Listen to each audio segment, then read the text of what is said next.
1981 4 പൂക്കളുമായി തുറന്ന ഒരു സുന്ദരോദ്യാനമാണ് poly garden.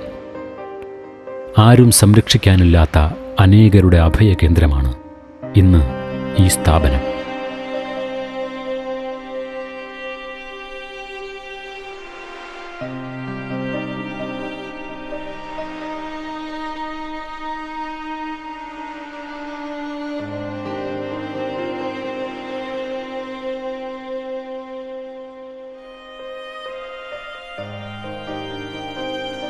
രോഗം തളർത്തിയ ശരീരവും മനസ്സുമായി കഴിയുന്നവർ, പരിഗണിക്കാനും പരിചരിക്കാനും ആരോരുമില്ലാത്തവർ, ബുദ്ധിമാന്ദ്യം സംഭവിച്ചവർ, തെരുവിൽ അലയുമായിരുന്ന ഇത്തരം ഹതഭാഗ്യരുടെ അഭയകേന്ദ്രമാണ് പാലക്കാട് ജില്ലയിൽ ഒറ്റപ്പാലം താലൂക്കിലെ ലക്കിടിയിൽ സ്ഥിതി ചെയ്യുന്ന ഈ മഹത്തായ സ്ഥാപനം.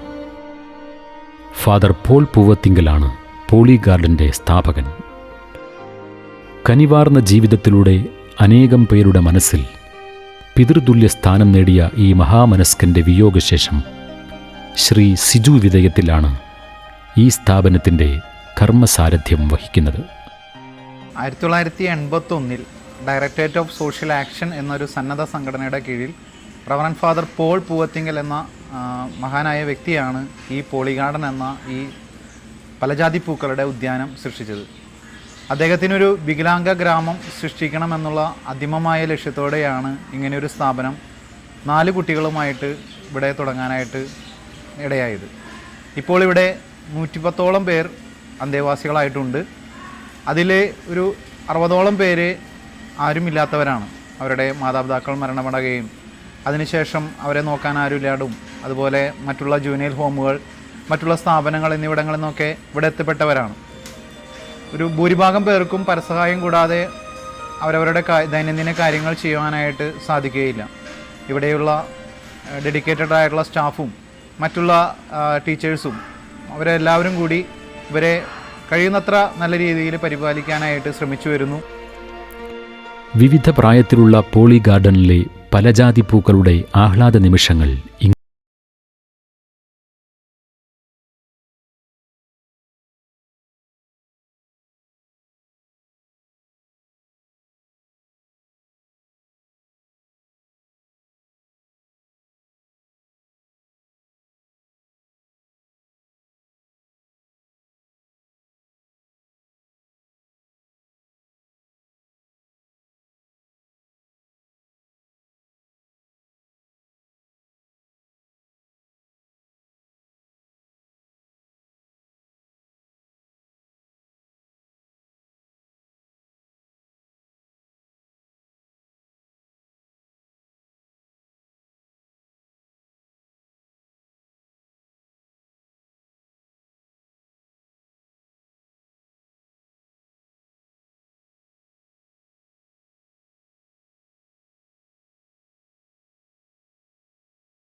ഇവർ ഇവിടെ ഒരുമയോടെ വസിക്കുന്നു. ആരോടും പരിഭവമില്ലാതെ, യാതൊന്നിനെക്കുറിച്ചും പരാതികളില്ലാതെ.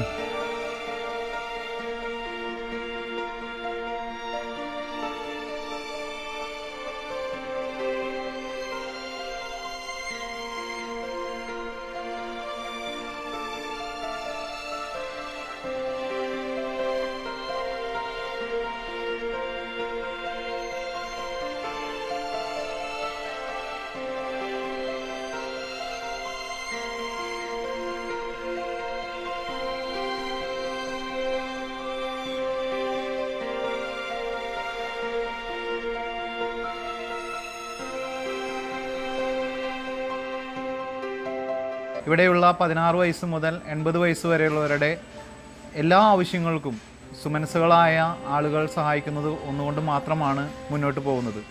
ചില ആളുകൾ അവരുടെ വീടുകളിലെ ഓർമ്മ ദിവസങ്ങളിലും ബർത്ത്ഡേ മറ്റുള്ള ആഘോഷ പരിപാടികളിലും ഒക്കെ നമ്മളെയും കൂടി ഓർക്കുന്നത് കൊണ്ട് മാത്രമാണ് ഈ പോളി ഗാർഡൻ്റെ ഓരോ ദിവസത്തെയും കാര്യങ്ങൾ നടത്തിക്കൊണ്ട് പോകാൻ സാധിക്കുന്നത്.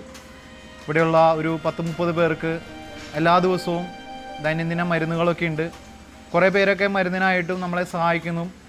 പിന്നെ അസുഖങ്ങൾ വരുമ്പോഴാണ് കുറേ കൂടി ബുദ്ധിമുട്ടായിട്ട് വരിക. കാരണം ഹോസ്പിറ്റൽ ബില്ലും മറ്റുള്ള കാര്യങ്ങളൊക്കെ വരുമ്പോൾ നമ്മുടെ അതുവരെയുള്ള എല്ലാ പ്ലാനിങ്ങുകളും തെറ്റും. നമുക്ക് മുന്നോട്ട് പോകാനൊക്കെ വളരെ ബുദ്ധിമുട്ടാകും. എങ്കിലും സർവേശ്വരൻ്റെ അനന്തമായ കാരുണ്യം കൊണ്ട് ഇവിടെയുള്ള 110 പേരെയും നല്ല രീതിയിൽ പരിപാലിക്കാനായിട്ട് നമുക്ക് സാധിക്കുന്നുണ്ട്.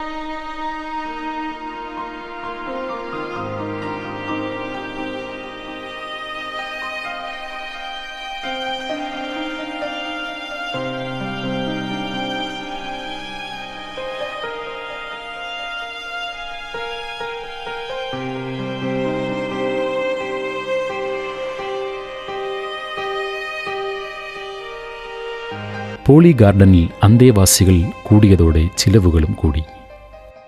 ഒരു ദിവസത്തെ ഭക്ഷണത്തിനു മാത്രം 10,000-ഓളം രൂപ വേണം. നിത്യരോഗം കൊണ്ടും മാനസിക വെല്ലുവിളികൾ കൊണ്ടും തളർന്നുപോയ ഇവരോട് സ്നേഹവും അനുകമ്പയും കാണിക്കാൻ നമുക്കും ബാധ്യതയില്ലേ? നാം നമുക്ക് വേണ്ടി മാത്രം ജീവിച്ചാൽ മതിയോ? ഒരുപാട് ആളുകൾ അവരുടെ മാതാപിതാക്കളുടെ മരണശേഷവും മാതാപിതാക്കൾക്ക് രോഗമായിട്ടൊക്കെ അവരെ താമസിപ്പിക്കാൻ സ്ഥലമില്ലാതെ ഇവിടേക്ക് അഡ്മിഷനായിട്ട് വരുന്നുണ്ടെങ്കിലും നമ്മുടെ ഇപ്പോഴത്തെ സാഹചര്യം അനുസരിച്ച് നമുക്ക് അവരെ എല്ലാവരെയും അക്കോമഡേറ്റ് ചെയ്യാനായിട്ട് സാധിക്കുന്നില്ല. ബിൽഡിങ്ങിൻ്റെ പര്യാപ്തത കുറവുണ്ട്, അവരെ പരിപാലിക്കാൻ വേണ്ടുന്ന സ്റ്റാഫിൻ്റെ കുറവുകളുണ്ട്, സാമ്പത്തികമായിട്ടുള്ള പ്രശ്നങ്ങളുണ്ട്. ഞങ്ങളുടെ പ്രാർത്ഥനകൾ മാത്രമാണ് നിങ്ങൾക്ക് തിരിച്ചു തരാനായിട്ട് ഞങ്ങളുടെ കയ്യിലുള്ളത്. അതെപ്പോഴും ഞങ്ങളുടെ എല്ലാ അഭ്യുദയകാംക്ഷികളോടും ഞങ്ങൾക്ക് എപ്പോഴും ഉണ്ടായിരിക്കും.